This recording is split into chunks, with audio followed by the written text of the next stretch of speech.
මහා වංශය 16 වෙනි කොටස. නවවෙනි ධර්ම පරාක්‍රම බාහු රජතුමා. ක්‍රිස්තු වර්ෂ 1505 සිට 1527 දක්වා කාලය කෝට්ටේ යුගය අවුරුදු 22යි.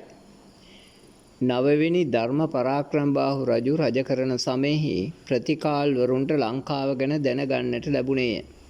ප්‍රතිකාල්වරු යුරෝපයේ බටහිර දෙසින් පිහිටි ප්‍රතිකාල් නම් ප්‍රදේශයේ වැස්සෝය. යුරෝපයට ඉතා පුරාණ කාලයක පටන් කුරුඳුගෙන යන ලද නමුත් ඒ කවර නම් රටක හටගන්නා ලද්දක් දැයි ඔවුන් නිශ්චය වශයෙන් නොදැන සිටියාහුය. පුරාණ ග්‍රීක්වරුන් ඉන්දියා සාගරයේ පිහිටි අන් සමහර දිවයින් ගැන මදක් දැනගෙන සිටි බව ක්‍රිස්තු වර්ෂයෙන් යට 5 වෙනි ශතවර්ෂයේ ජීවත්ව සිටි හැරඩෝටස් නම් ග්‍රන්ථ කතුවරයාගේ ලියවිලි වලින් පෙනෙන්නට තිබේ. ක්‍රිස්තු වර්ෂයට 300කට පමණ ඉහතදී ජීවත්ව සිටි ඔනික්‍රීටස් නම් ග්‍රන්ථ කර්තෘවරයාට පෙර සිටි අය ලංකාව ගැන යම්කිසිවක් දැනගෙන සිටි බවක් නොපෙනේ. ක්‍රිස්තු වර්ෂයෙන් පසු පළමුවෙනි ශතවර්ෂයේදී යුරෝපයේ දකුණින් පිහිටි රටවලට ලංකාවේද ඉන්දියාවේද වෙළඳබඩු රතු මුහුද ඔස්සේ ගෙන යන ලද්දේය. දේශ දේශාන්තරව ගමන් කර මාකෝ පෝලෝ ක්‍රිස්තු වර්ෂ 1284 දී ලංකාවට පැමිණියේය. ඔහුගේ ගමන් විස්තර අන්තර්ගත වූ ප්‍රකරණයක ලංකාවද සඳහන් කොට තිබේ. මේ ද්වීපයේ වැස්සෝ යුද්ධකාමී වූ මනුෂ්‍යයෝ යයිද මල් පැණි වලින් සකස් කරගන්නා ලද මත්පැන් වර්ගයක් පානය කරන්නෝ යයිද මෙහි ශෝභන මැණික් උපදින්නේ යයිද ඔහු විසින් කියන ලද්දේය. යුරෝපයේ සිට ඉන්දියාවට අප්‍රිකා මහද්වීපයට වටේ යන මාර්ගය 15 වෙනි ශතවර්ෂයට పూర్වයෙන් සිටි කිසිවෙකුත් නොදැන සිටියේය. ඒ තාක්ම යුරෝපයේ වෙළෙන්දෝ ඉන්දියාවේ බඩු රතු මුහුදට ආසන්න ආපනශාලාවලින් මිලදීගෙන ගියෝය. 15 වෙනි ශතවර්ෂයාගේ අවසානය පමණේදී ප්‍රතිකාල්වරු ප්‍රසිද්ධ නාවිකයෝ වූහ. අප්‍රිකා මහද්වීපයෙන් ඈත රටවල් සොයා දැනගැනීමට ඔවුන් කෙරෙහි මහත් අභිලාෂයක් විය. වර්ෂ 1486 දී ප්‍රතිකාල් දේශයේ ජෝන් නම් රජු විසින් අප්‍රිකාව වටේ යාත්‍රා කරන පිණිස බර්තෝලමියුදියස් නම් ප්‍රසිද්ධ නෞපතියෙක් පිටත් කරන ලද්දේය. මාස ගණනක් යාත්‍රා කොට අප්‍රිකාවේ දකුණු තුඩුව පසුකොට නැගෙනහිර මුහුදු බඩ පෙනෙන තෙක් ඔහු ආවේය. එහි සිටි නාවිකයන්ගේ බය නිසා ලංකාව දැක දැකත් ඔවුන් ආපසු ගියේය. තුඩුව පසුකොට යද්දී කුණාටුවකට අසු වූ බැවින් ඒ තුඩුවට කුණාටු තුඩුව යන අන්වර්ථ නාමය තබන ලද්දේය. ජෝන් රජතෙමේ ඒ නම ප්‍රතික්ෂේප කොට සුබ ප්‍රාර්ථනා තුඩුව යන නාමයෙන් එය නම් කළේය.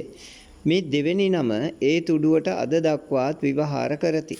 වර්ෂ 1497 දී වස්කෝ ද ගාමා නම් ප්‍රතිකාල නෞපතියෙක් ලිස්බන් නුවරින් පිටත්ව අප්‍රිකාව වටේ යාත්‍රා කොට අවුත් දස මසකට පසු ඉන්දියා මුහුදුබඩ කැලිකට් නම් නගරයේ ඉදිරියේ නැංගූරම් ලෑවේය.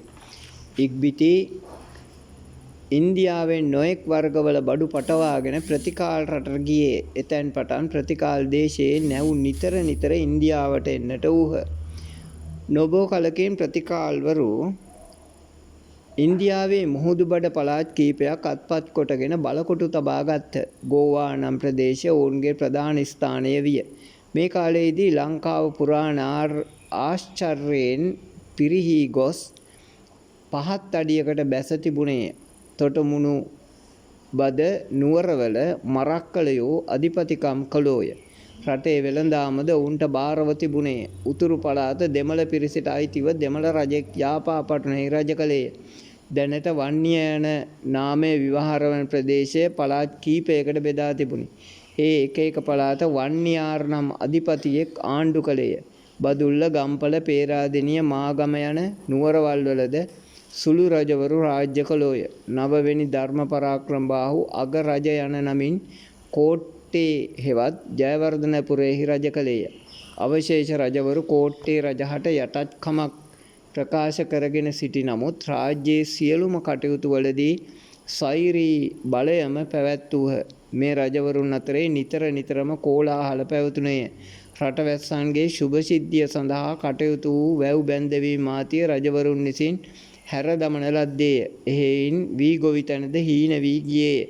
එයින් බොහෝ ඉඩම් පුරන් විය. මෙහි වැස්සන්ට වමනා පමණ හාල් මෙරටින් උපදවාගත නොහැකි වූ බැවින් අවුරුදු පතාම දකුණු ඉන්දියාවෙන් හාල් ගෙන්වා ගැනීම මේ කාලයේදීද සිදුවිය. ප්‍රතිකාල්වරුන් ලංකාවට පළමුවෙන් පැමිණීම අහම්බෙන් වූ කාරණයකි. ඒ කාලයේදී මරක්කල වෙළඳුන් විසින් මලක්කාවෙන්ද සුමාත්‍රාවෙන්ද වෙළඳබඩු මිලයටගෙන රටවලට ගොස් විකුණන ලද්දක් තිබුණේය. ප්‍රතිකාලුන් මරක්කලයින්ගේ බඩු කොල්ල කන්නට සැරසුන බැවින් ඔවුන්ට අසු නොවී යන පිණිස මරක්කලයෝ පුරුදු මාර්ගය හැරදමා මාලදෙවයින් අතරෙන්ද ලංකාවට දකුණින්ද යාත්‍රා කරන්නට පටන් ගත්ත. එහෙයින් ගෝවේ ප්‍රතිකාල ආණ්ඩුකාරෝ ෆ්‍රැන්සිස්කෝ ද අල්මේදා මරක්කල නැව් අල්ලා ගන්නා පිණිස ලෝරෙන්සෝ ද අල්මේදා නම් තමාගේ පුත්‍රයා යුද්ධ නැව් කණ්ඩායමක් සමග පිටත් කර හැරියේ. නුපුරුදු මුහුදේ යාත්‍රා කරන්නට වූ ලෝරෙන්සෝ ද අල්මේදාගේ රුවල් නැව අවපාතයකට හසුව වර්ෂ 1505 දී ගාල්ල වරායට පැමිණියේ. එකල්හි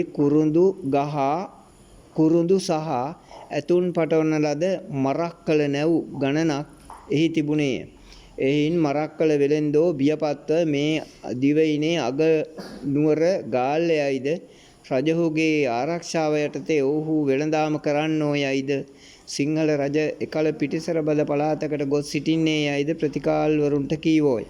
ලෝරෙන්සෝ ද අල්මේදා සිංහල රජු හා සමග ගිවිසුමක් කරගන්නා පිණිස පයෝද්‍ය සෞසා නම් කෙනෙකු තානාපති ලෙස හැරියේ.